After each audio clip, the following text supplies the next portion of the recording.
शिवाला music present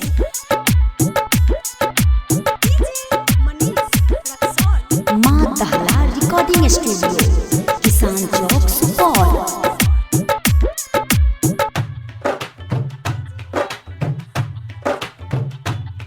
उठलहली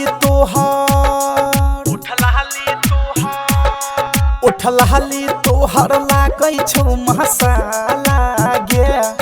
उठलहली तोहर लागै छौ मसाला गे। तोरा चुम्मा लेतौ छौड़ा टेम्पू वाला गे। तोरा चुम्मा लेतौ छौड़ा टेम्पू वाला गे। तोरा चलते होइ छै भक्ति याही में हाला गे।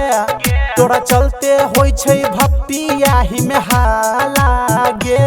छोड़ी चुम्मा लेतौ छौड़ा टेम्पू वाला गे। छोड़ी चुम्मा लेतौ छौड़ा टेम्पू वाला गे। डीजे मनीष रक्सौल। माँ दहला रिकॉर्डिंग स्टूडियो किसान चौक सुपौल।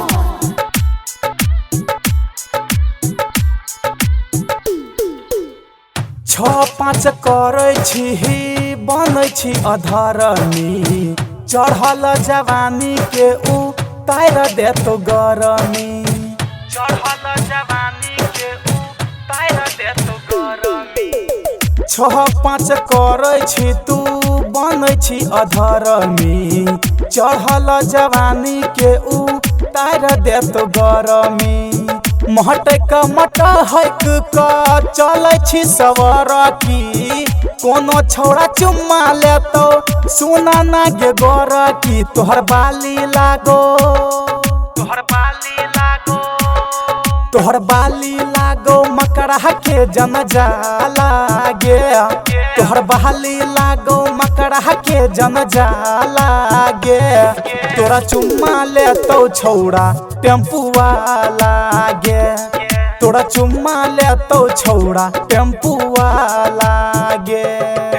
डीजे मनीष रक्सौल।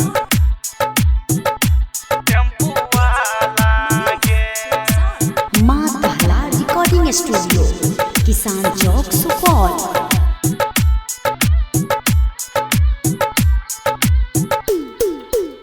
नसे चूस लेतौ छौरा मुकेशवा गे।